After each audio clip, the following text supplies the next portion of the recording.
Terkait dengan keinginan Ketua Umum PDI Perjuangan Megawati Soekarnoputri untuk menjadi amicus curiae atau sahabat pengadilan di Mahkamah Konstitusi dan kesimpulan yang diajukan setiap pihak, terutama dalam hal ini dari tim hukum calon presiden ke Mahkamah Konstitusi, kita akan diskusikan bersama dengan dosen Fakultas Hukum Hamid Awaludin. Pak Hamid, selamat sore Pak. Selamat sore, apa kabar? Terima kasih sebelumnya sudah hadir bersama kami. Alhamdulillah sehat selalu untuk Anda juga dan kita semua. Ini kan Bu Megawati sudah membuat surat 2 kali sebetulnya. Waktu itu juga dirilis di Harian Kompas dan yang sekarang adalah dinyatakan lewat pernyataan amicus curiae langsung kepada Mahkamah Konstitusi. Dari penilaian Anda, hal apa sebetulnya yang mau ditunjukkan oleh Megawati ini? Pertama, kita harus pertanyakan dulu. Status Ibu Mega itu legitimate atau tidak? Ya, yang pasti secara hukum Megawati Soekarnoputri punya hak mengajukan amicus curiae. Pertanyaannya adalah apa legitimasinya? Ada 2 menurut saya. Pertama, dalam hal penegakan demokrasi, perjuangan mempertahankan demokrasi, Ibu Mega the champion di bidang ini di negeri kita. Berjuang sejak zaman Orde Lama, kemudian berjuang reformasi, dan sampai sekarang. Berarti ada legitimasi, ada jejak yang dimiliki. Yang kedua, yang dipersoalkan dengan amicus curiae ini adalah proses pemilihan presiden 2024. Lagi-lagi Megawati memiliki legitimasi yang sangat kuat di sini. Kenapa? Ingat sejarahnya. Pada tahun 2024, beliau itu masih presiden, incumbent. Pemilihan presiden dilakukan. Pertama kali pemilihan langsung.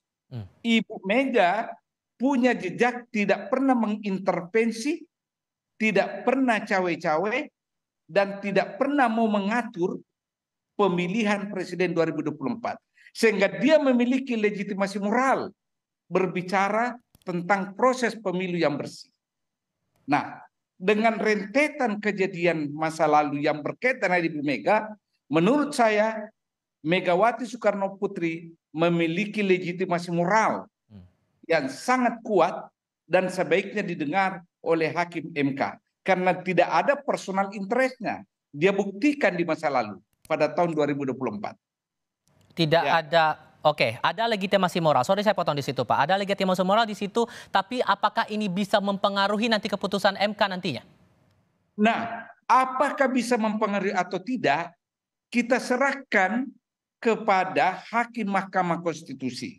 Karena ingat, amicus curiae itu adalah sebuah sistem yang memiliki mekanisme di mana mengundang pihak ketiga, memberi opini, memberi data sebagai bukti dalam persidangan di mana pihak ketiga itu bukan pihak dalam perkara.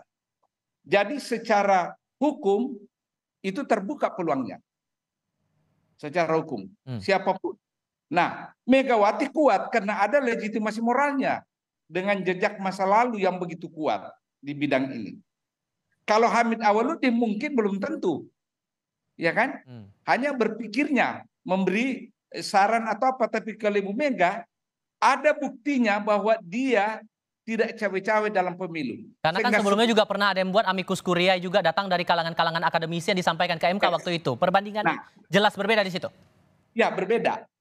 Amicus curiae dari para akademikus itu adalah nurani berdasarkan akal sehat, pikiran dan pengetahuan yang dipunyainya.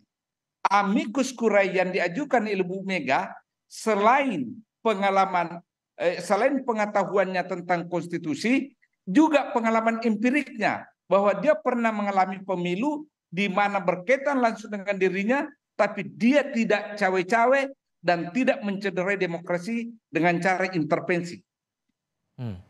Itu tapi bedanya. sepengalaman kita dalam penanganan PHPU seperti ini dengan datangnya amicus curiae itu leveling jadikan sebagai dasar pertimbangan hakim itu di mana ya Pak?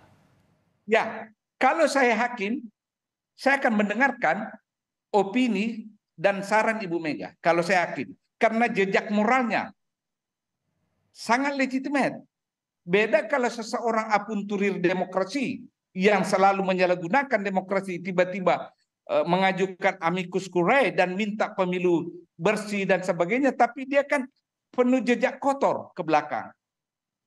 Kalau Ibu Mega dengan kasus 2024 very legitimate, sangat legitimate untuk mengajukan amicus curiae yang menyoal tentang bersih tidaknya pemilu.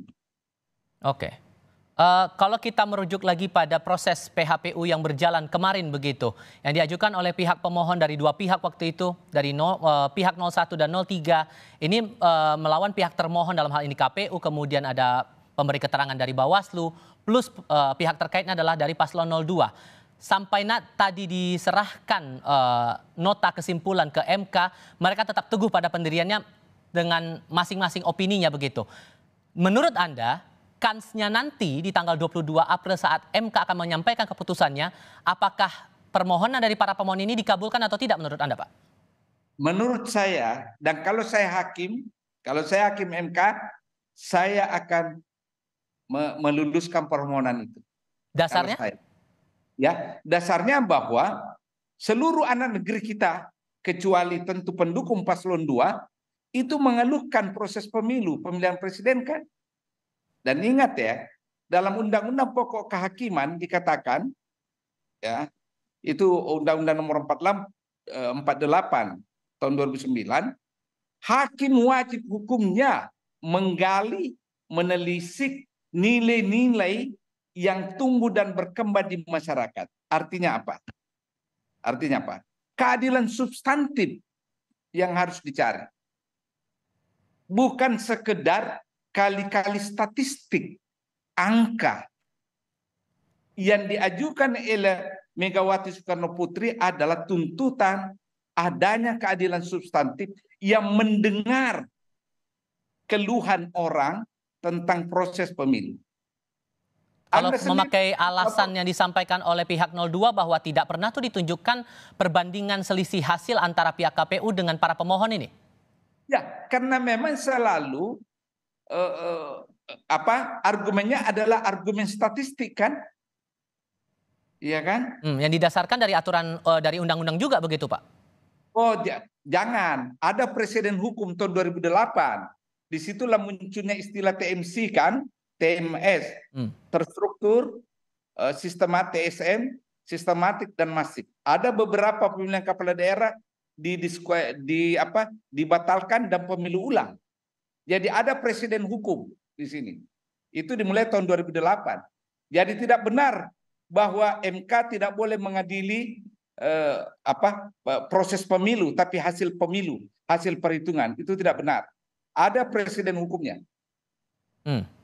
Kalau kemudian permintaan mereka meminta sampai pemilu ulang, masih mungkin tidak meminta pemilu ulang itu?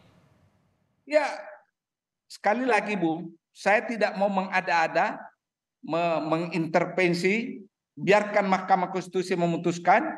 Kalau Mahkamah Konstitusi mengatakan pemilu ulang, ya kita harus tunduk pada pemilu ulang.